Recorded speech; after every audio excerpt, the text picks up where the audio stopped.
Hello guys, welcome back to another video. আজি এই ভিডিওটোৰ মাধ্যমেৰে আপোনালোকক পলিটেকনিকৰ এণ্ড সেমিষ্টাৰ এক্সামিনেশ্যনৰ ৰেজিষ্ট্ৰেচন কেনেকৈ অনলাইনত কৰিব লাগিব গুটেখিনি ইনফৰমেশন আপোনালোকক জনাম।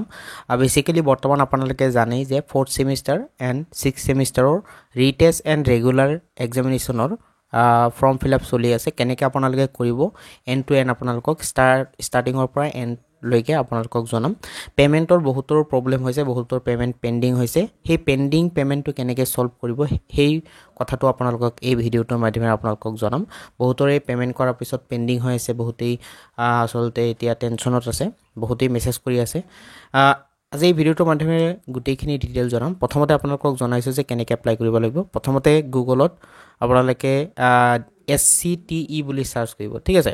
SCTE বুলি সাৰ্চ কৰাৰ পিছত SCTE বুলি সাৰ্চ কৰাৰ পিছত আপোনালোকে অকমান স্ক্ৰল ডাউন কৰিব। অফিচিয়েল ৱেবসাইট যোনটো www.scteassam.in এইটো ৱেবসাইটত আপোনালোকে ভিজিট কৰিব লাগিব। ইয়াত আপোনালোকে নিশ্চয়কৈ দেখিব পাৰিছে।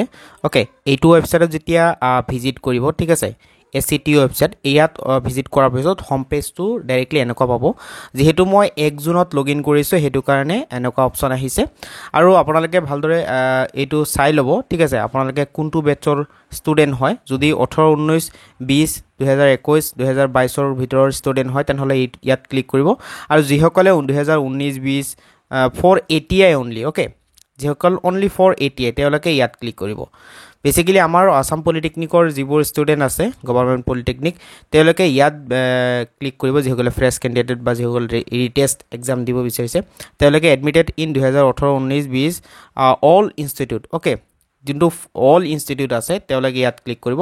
ফৰ ATI এইটোত ক্লিক নকৰিব, ওকে। ইয়াত আপোনালোকে ক্লিক কৰিব লাগিব। ক্লিক কৰাৰ পিছত এনেকুৱা ধৰণৰ অপচন আহিব, আপোনালোকে চাব। ক্লিক কৰাৰ পিছত আপোনালোকে লগইন কৰিব লাগিব, ঠিক আছে। লগইন কৰাৰ কাৰণে কি প্ৰয়োজন হ'ব? ৰেজিষ্ট্ৰেচন নাম্বাৰটো প্ৰয়োজন হ'ব আৰু পাছৱৰ্ড। আপোনালোকে যেতিয়া ফাৰ্ষ্ট সেমিষ্টাৰতে সেকেন্ড সেমিষ্টাৰৰ যেতিয়া এক্সামিনেশ্যনৰ কাৰণে ৰেজিষ্ট্ৰেচন কৰিছিলে বা ফাৰ্ষ্ট সেমিষ্টাৰৰ তেতিয়া কিন্তু নিশ্চয়কৈ ৰেজিষ্ট্ৰেচন আইডিটো পাইছে আৰু পাছৱৰ্ডটো ক্ৰিয়েট কৰিছিলে। সেই পাছৱৰ্ডটো ইয়াত এন্টাৰ কৰিব লাগিব। প্ৰথমতে ৰেজিষ্ট্ৰেচন নাম্বাৰ এণ্ড পাছৱৰ্ডটো, ওকে। যিসকলে পাছৱৰ্ড পাহৰি গৈছে ফৰগেট কেনেকৈ কৰিব সেইটো আপোনালোকক জনাইছোঁ। আপোনালোকে নিজৰ ইনষ্টিটিউটৰ এক্সাম চেণ্টাৰৰ লগত কণ্টেক্ট কৰিব লাগিব। ইয়াত লিখা আছে যে if you forget your password please contact to institute for reset password. ইয়াত কিন্তু ফৰগেট পাছৱৰ্ড যোনটো অপশ্যনটো নাই, আপোনালোকে ডাইৰেক্ট পাছৱৰ্ডটো অফলাইনত কৰিব লাগিব। ফৰগট ধৰি লওক পাহৰি গৈছে তেনেহ'লে আপোনালোকে নিজৰ ইনষ্টিটিউটৰ এক্সামিনেশ্যন চেলত গৈ পাছৱৰ্ডটো চেঞ্জ কৰিব পাৰিব, ওকে। এণ্ড দেন এতিয়া আপোনালোকে কি কৰিব? ৰেজিষ্ট্ৰেচন নাম্বাৰ এণ্ড পাছৱৰ্ডটো মই এণ্টাৰ কৰিছোঁ। এণ্টাৰ কৰি ডাইৰেক্ট ছাবমিট নামৰ অপশ্যনটোত ক্লিক কৰিম, ওকে। চাওক, লগইন কৰাৰ পিছত যাৰ আইডিৰে মই লগইন কৰিছোঁ তেখেতৰ হোম পেজটো আহি গৈছে এণ্ড আপোনালোকৰ নিজৰ হোম পেজটো আহি যাব এনেকুৱা ধৰণৰ, ঠিক আছে। তো আপোনালোকে নিজৰ হোম পেজটো এনেকুৱা আহি যোৱাৰ পিছত আপোনালোকে কি কৰিব লাগিব?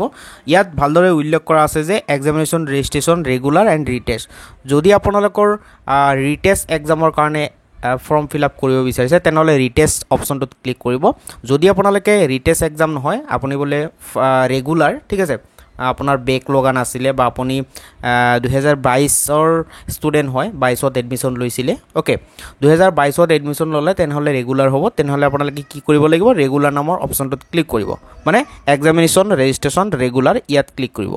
ইয়াত ক্লিক কৰাৰ পিছত আপোনালোকে কি কৰিব? ইয়াত উল্লেখ কৰিছে যে and semester examination registration July মাহত যিহেতু এক্সাম হ'ব 2024। ইয়াত আপোনাৰ ডিটেইলছবোৰ আহি যাব যে আপোনাৰ ৰেজিষ্ট্ৰেচন নাম্বাৰ কি, গোটেইখিনি ডিটেইলছ হোৱাৰ পিছত ইয়াত জাষ্ট আপোনালোকে কি কৰিব লাগিব? জেণ্ডাৰটো চিলেক্ট কৰিব লাগিব। যদি আপোনালোকৰ এই ডিটেইলছবোৰ নাথাকে তেনেহ'লে নিজে চিলেক্ট কৰি ল'ব বা এণ্টাৰ কৰি ল'ব। ইয়াত জেণ্ডাৰটো চিলেক্ট কৰিব, ওকে। জেণ্ডাৰটো চিলেক্ট কৰিছোঁ।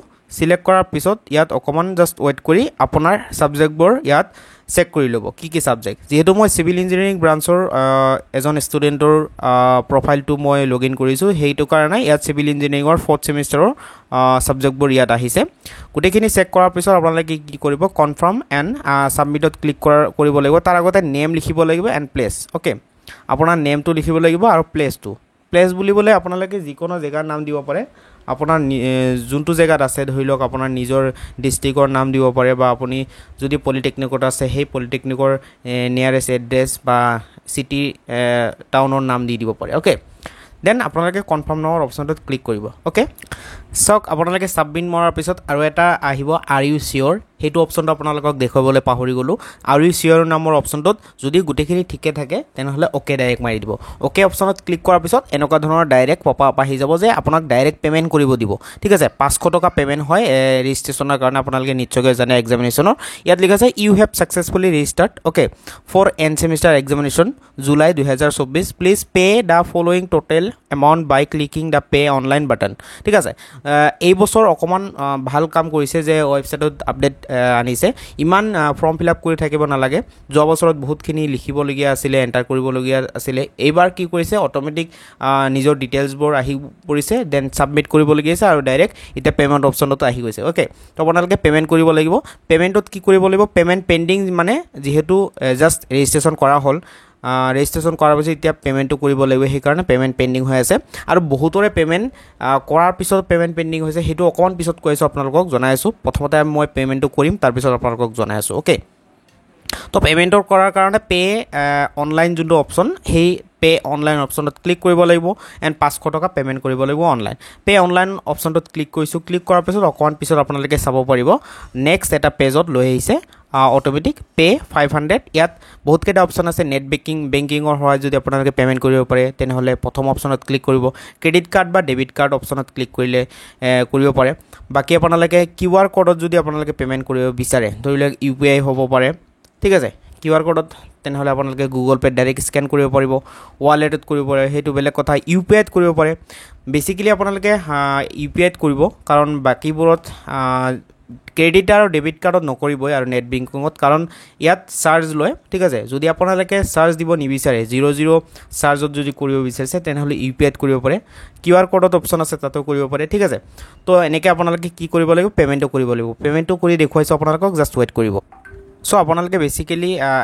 পে'মেণ্ট কৰাৰ সময়ত কিউ আৰ ক'ডটোতে ক্লিক কৰিব পাৰে ইজি হ'ব মই কিউ আৰ ক'ডত ক্লিক কৰিছোঁ ক্লিক কৰাৰ পিছত আপোনালোকে ডাইৰেক্ট কি কৰিব চিলেক্ট ইয়'ৰ কিউ আৰ যোনটো অপশ্যন আছে তাত ভীম UPI অ'কে ইয়াত ক্লিক কৰাৰ পিছত মেক পে'মেণ্ট ফৰ 500 ইয়াত ক্লিক কৰিব অ'কে ক্লিক কৰাৰ পিছত এনেকুৱা ধৰণৰ ধৰি লওক এটা স্কেনাৰ পাব কিউ আৰ ক'ড পাব চৰি স্কেনাৰ বুলি কৈ দিছোঁ কিউ আৰ ক'ডত কি কৰিব স্কেন কৰিব 4-5 মিনিট মানে এক্সপায়াৰ থাকে মানে সময়সীমা থাকে তাৰপিছত এক্সপায়াৰ্ড হৈ যাব আচলতে 4 মিনিট পিছত এক্সপায়াৰ্ড হৈ যাব অ'কে এতিয়া মই পে'মেণ্টটো কৰিছোঁ স্কেন কৰিম ডাইৰেক্টলি স্কেন কৰাৰ পিছত স্কেন কৰি পে'মেণ্ট কৰাৰ লগে লগে আচলতে পপ আপ হৈ যাব ৰিডাইৰেক্ট হৈ যাব নতুন এটা পেজত মই পে'মেণ্ট জাষ্ট কৰিছোঁ অ'কে মই গুগল পে'তে কৰিছোঁ ডাইৰেক্ট আপোনালোকে যিকোনো এটা পে'মেণ্ট মেথড কৰিব পাৰে দেন আপোনালোকে ইয়াত দেখিব পাইছে যে ডাইৰেক্ট পে'মেণ্টটো ছাকচেছফুল হৈ গৈছে ইয়াত লিখা আছে ট্ৰানজেকশ্যন কমপ্লিটেড এনেকুৱা ধৰণৰ অপশ্যন আছে গ' হোম পেজ অ'কে গ' হোম পেজত ক্লিক কৰিছোঁ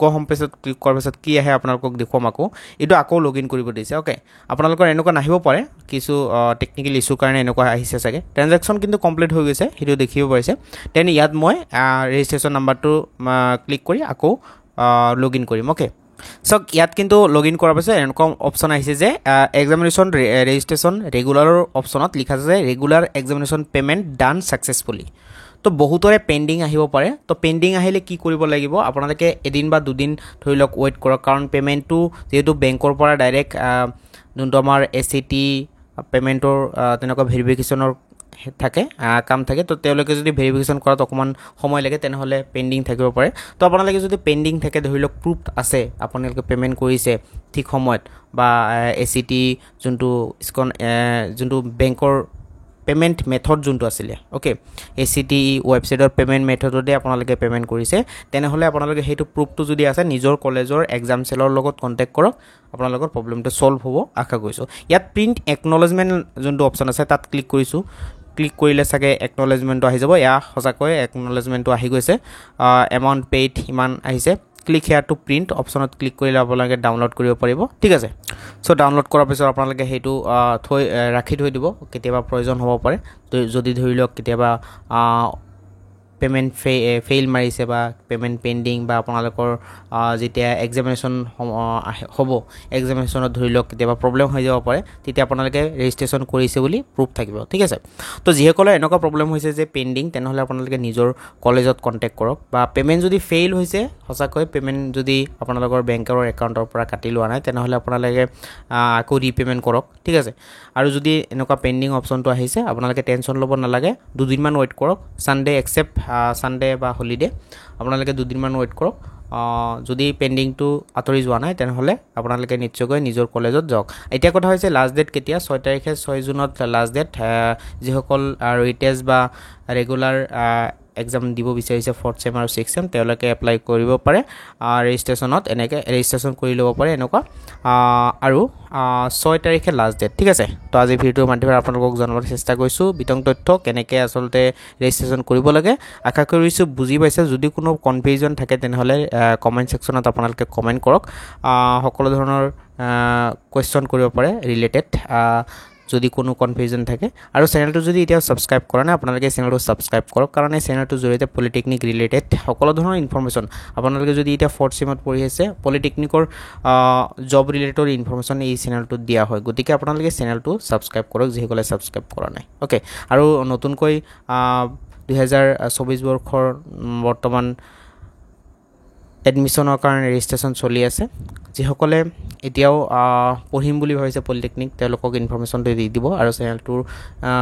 শ্বেয়াৰ কৰি দিব কাৰণ এই চেনেলটোত পলিটেকনিক ৰিলেটেড ইনফৰমেশ্যনবোৰ দিয়া হয় আজি ভিডিঅ'টো চোৱাৰ বাবে বহুত বহুত ধন্যবাদ জনাইছোঁ thank you so' much bye bye